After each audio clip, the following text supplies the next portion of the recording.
Shalom shalom bene data, Yesu ashimwe cyane.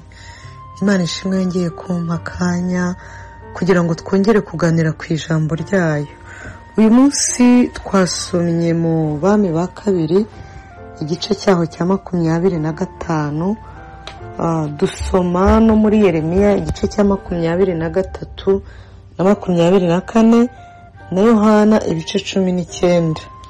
Ni amagambo meza cyane, ariko ijambo ryamfashije cyane cyane mu Bami ba kabiri ibice 25 no uyu murongo guhera ku murongo wa mbere handitse ngo mu mwaka wa 9 wo ku ngoma ya Sedekiya mu kwezi kwa 10 ku munsi wa 10 muri uko kwezi Nebukadinezari umwami w'i Babuloni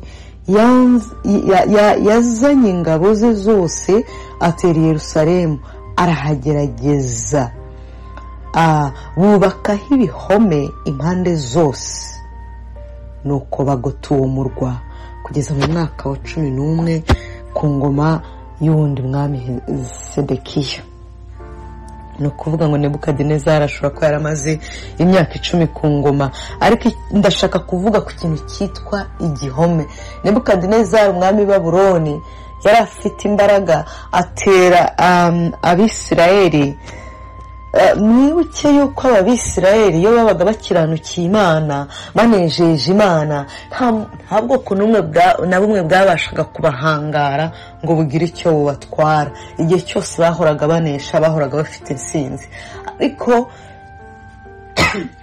iyo bataguye iteka nawe yarabataga, bamwegera kandi akabegera. Niko byari bimeze. N'ubundi ijambo ry'Imana ratubwira ngo abanshakana umwete azambona, ariko ni munta nanjye nzabata, ni ku iteka Nyiringabo avuga. Rero ndashaka kuvuga ku ijambo ryitwa igihome.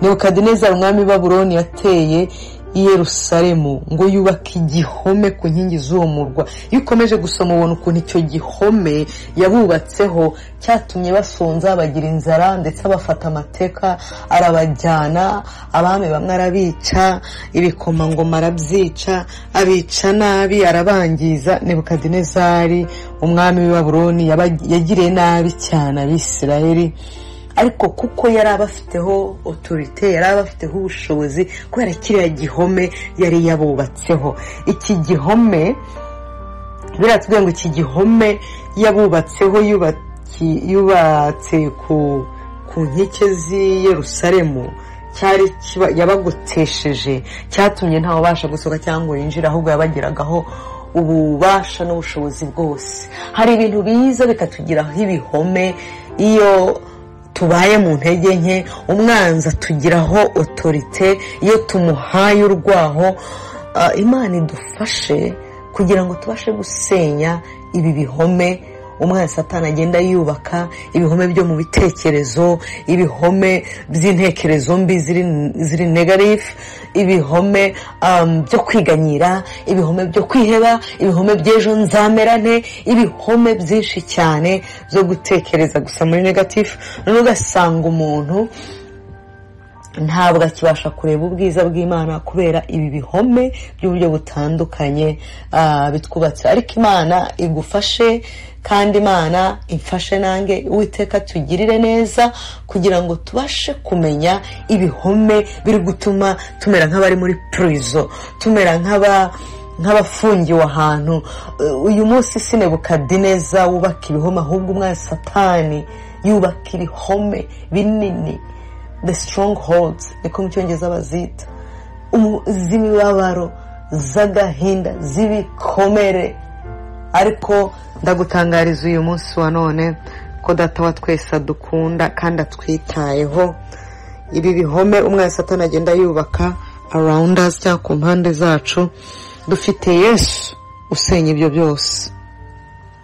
Nabibonye ku murongo wa 27 ahahera hasi havuga ngo Evil Merodak umwami w'Ababuloni mu mwaka wa mbere wo ku ngoma ye asubiza Yehoyakini umwami w'Abayuda icyubahiro, amuvana mu nzu y'imbohe.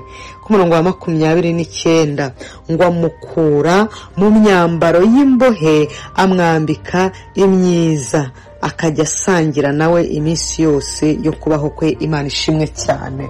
Nebukadineza yavuyeho biragaragara ko yari undi mwami wimye ingoma, ariko ngo ku mwaka we wa mbere ku bari barashyizwe mu nzu y'imbohe yakuyemo umwami, yakuyemo uriya mwami Yehoyakini ngo amwambura imyambaro y'imbohe, amwambura imyambaro y'abafungwa, ahubwo amwambuka umwambaro mwiza, ndetse ngo akajya asangira nawe arira ku meza ye. Uwiteka kwambura umwambaro w'imbohe, akusenyera ibyo bihome, akwambike umwambaro wundi wo kwishima no kunezerwa. Hari amagambo yandi twasomye meza cyane nakunze muri Yeremiya igice cya 24 ku murongo waho wa 6, ari nawo wo kuzirikanwa nk'uyu munsi, ngo kuko nzabahangaho amaso y'urukundo kugira ngo mbagirire neza kandi nzabagarura muri iki gihugu. Amen. Nubwo ugoswe n'ibihome byinshi bimeze gute, Uwiteka aragukunda, aguhanzeho amaso y'urukundo, kandi ntabwo yishimira kukubona uboshywe n'ibihome bingana gutyo, usarawundinzwe n'ibihome by'umubabaro n'akaga n'agahinda no kuvugwa nabi no kwanga no kuba rejected, kutabwa.